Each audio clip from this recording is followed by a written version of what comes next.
Welcome to the Contrarians, and tonight Martin Popoff is doing an album ranking by production. The band Rush. We want to hear from you in the chat. How would you rank these albums by production? Let's do it.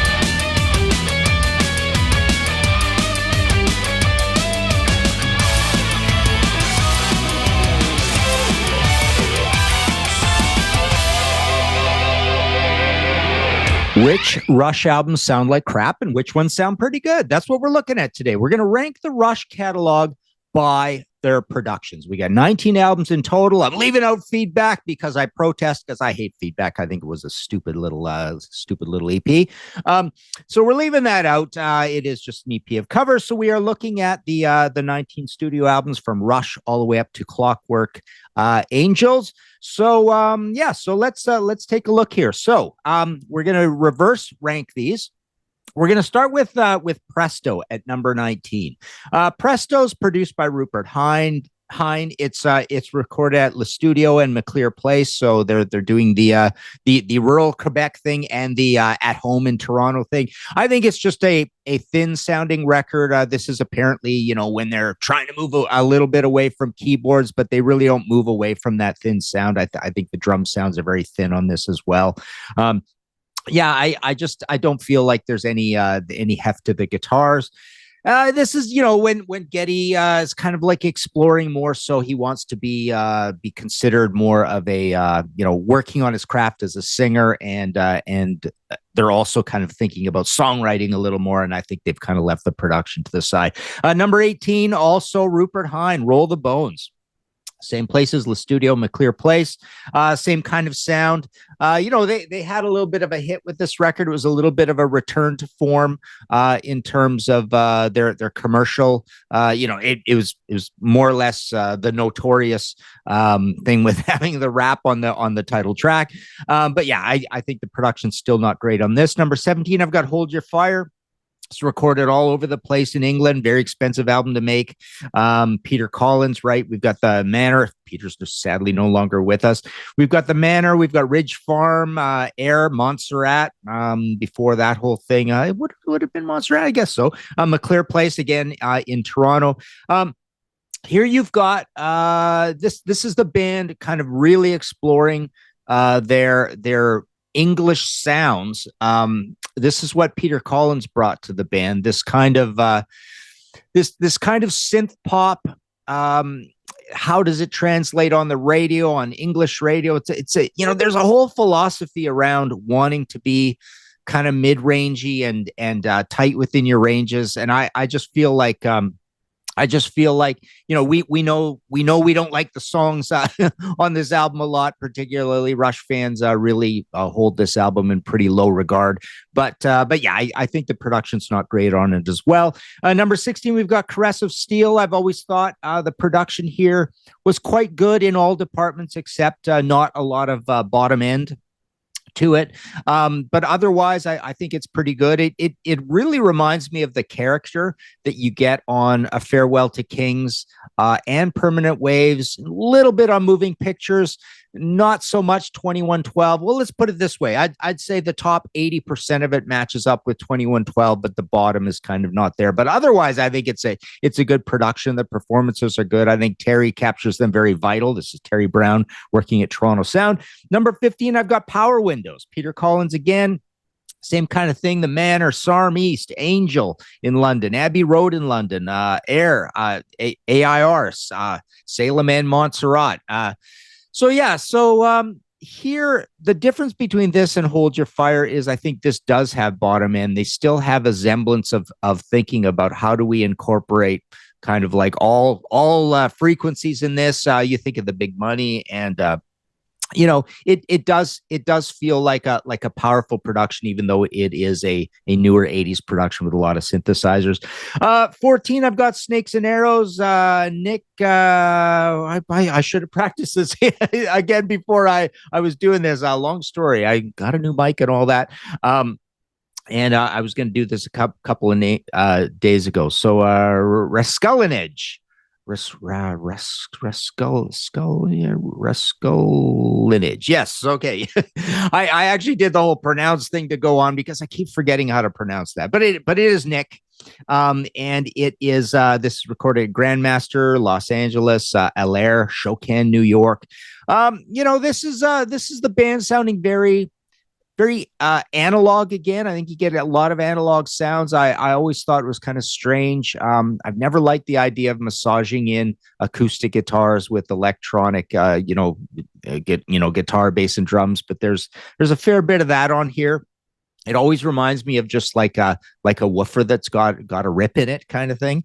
But yeah, it's a good sounding record. 13, I've got Grace Under Pressure, Peter Henderson, Le Studio. Famously, they weren't happy with how this was going. They were recording in the freezing cold. They did a big producer search and came up with Peter, and then thought he wasn't really leading, not bringing a lot of ideas. They found the whole process very painful, very painstaking, and yes, it was freezing cold up in Montreal, north of Montreal, when they were doing this at the studio. But I think it's a pretty good sounding record. It's got a little bit of that the sound of that other White album, AC/DC Flick of the Switch. It's got a little bit of a hard surface on it, which matches the album cover and matches the temperatures that they made the album in, right? Number 12, I've got Vapor Trails, done at Reaction. This is Rush with their engineer, Paul Northfield.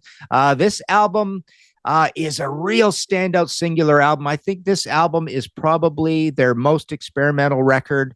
We know that there were problems with the hotness, the distortion, the brick walling, and then they went and did the remix thing. But it doesn't make a big difference to me. I do find it to be it's pretty cool that they get a strange kind of textured production here. I always call this their King Crimson album in a way, right?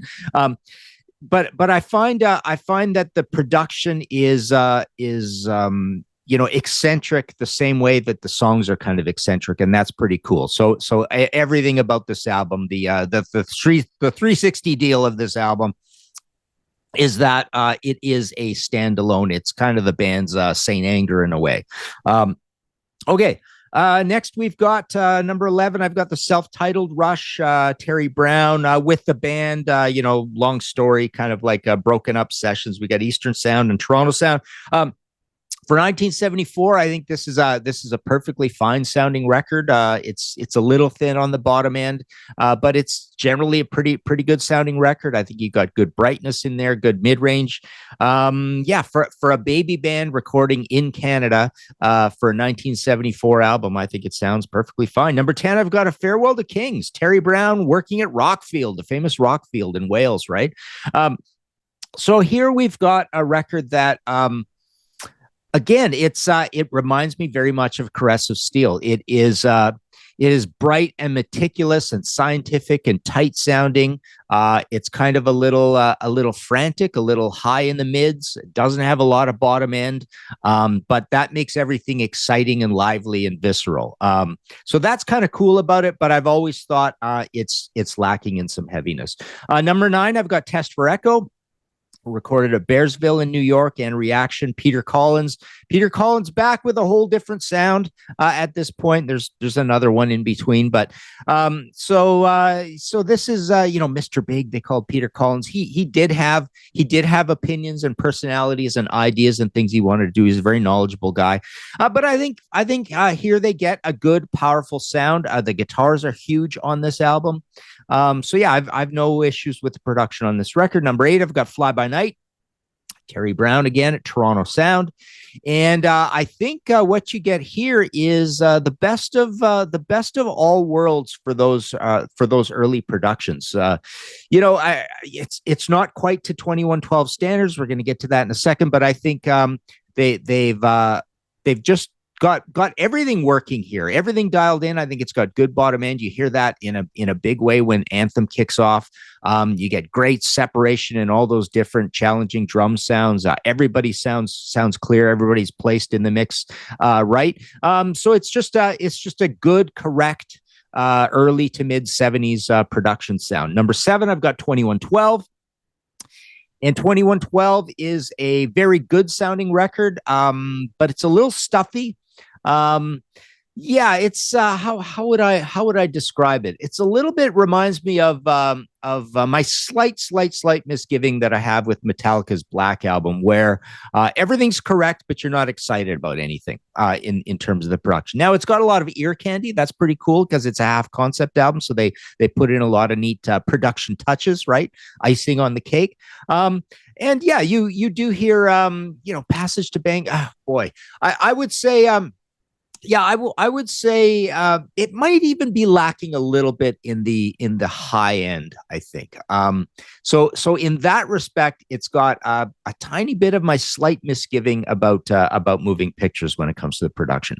Number 6, I've got Counterparts. So this is Peter Collins returning after the Power Windows Hold Your Fire thing, and everybody likes the production of this album. It is considered the album. We got Kevin Shirley working on it as well as an engineer. This is the album where the bass and the bottom end and the guitars return. It sounds like a full band again. I really do feel like on Presto and Roll the Bones, it's got a little bit of that polite Canadian power trio recording in a matchbox idea. And I think Counterparts sounds like a big band again, recording big and bold, like you're at a sound check kind of thing. But it's very clean as well. But yeah, you definitely get a lot of bottom end on that album.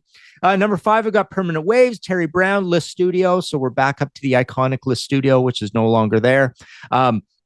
And I think on this record, you get the best version of the exciting mid-rangey sound of the band. So I think this is your improvement on Caress of Steel and A Farewell to Kings. Everything sounds bubbly and exciting and enthusiastic. You hear that in The Spirit of Radio. But I think the hi-hat sounds and the cymbal sounds are meticulous, beautiful sounding. Everything's very tight. It's tight, visceral. You might even call it new wavy, right? You might even call it a new wavy production, but it is definitely a guitar, bass, and drums production. Vocals sit well in here as well. Alex sounds exciting and very electrocuted, very electric on this record. Number 4, I've got Moving Pictures. Terry Brown, List Studio. Again, this is a strident, large, dramatic production. You hear that immediately when Tom Sawyer kicks in, and you've got the rolling synthesizer sound in there. But yeah, it sounds like a big, expensive production. It sounds like a huge band, even though it is just a power trio. But yeah, you've got the keyboards on there as well. But again, it's got a slight kind of stuffiness to it, a slight sort of almost too conservativeness to it. Nothing much to talk about except that everything sounds correct. And when I use that term correct, I do have that slight misgiving. My metaphor or corollary or whatever you want to, or my example of this is I love when you move from the Black Album into Load and Reload, where Load and Reload are as correct, but it's got the bonus of some eccentricity. And I think Moving Pictures lacks that. Number 3, I've got Clockwork Angels. I recorded at Blackbird, Nashville, Tennessee, Revolution, Toronto. This is Nick again, Raskulinage again, and here they get a very joyous, rocking, caveman, brutish rock and roll decadence sort of sound. You get lots of bottom end. You feel the liveliness. Nick wanted them to record more live together, get the spontaneity of the takes, and I think that's all there. And he records them with a lot of power. I think this is probably, if I think of the entire catalog, I think this is probably the album with the most brutal, heavy production sound on it. It's got this element of just bashing away. It's got this humanity to it, so that's really cool. Number 2, I've got Signals, Terry Brown, Le Studio. I've always talked about this as a creamier version, a final. A really nice merger between the synthesizers and the guitars. I've always loved that about this album. Everything sounds everything sounds like it's got just a little bit of a patty melt on it, kind of thing. I think the drums are very soft and sympathetic as well to this idea of the synths, and the guitars being very behaved as well, very polite. And I think it just turns into this. It coalesces in the sound. I think the vocals are in there as well. You don't hear the separation of the instruments so much, and I think that's kind of a really neat thing about this record. And so in that respect, I think it adds that little bit of eccentricity over and above Moving Pictures. And number one, I've got Hemispheres. Terry Brown again at Rockfield in Wales again. So this is the duo of albums they do there. But I think on Hemispheres, you get the best of all worlds for Rush. You've got just that little bit of rock star decadence, that little bit of when I say that, I guess what I mean is the electricity, the excitement, the crackle. I think this is the best Alex's guitars ever sounded. I think Neil's still playing in that very meticulous style, and he's recorded well, and Terry and Neil working together have done a lot to get all these different percussive sounds sounding really tight and perfect in here, and involving or occupying certain frequencies. I think it's got more bottom end than a Farewell to Kings. It's exciting, but it's more correct, I guess is the way I would put it. So I think it's got both of those things. It is an I would put it this way. I think the evolution of the productions would go a Farewell to Kings to Permanent Waves to Hemispheres. So that's flipping the last two around. And then I think they do something completely different, but the two match somewhat when you get to Moving Pictures and Signals. So this somehow has, I put it this way, I think this has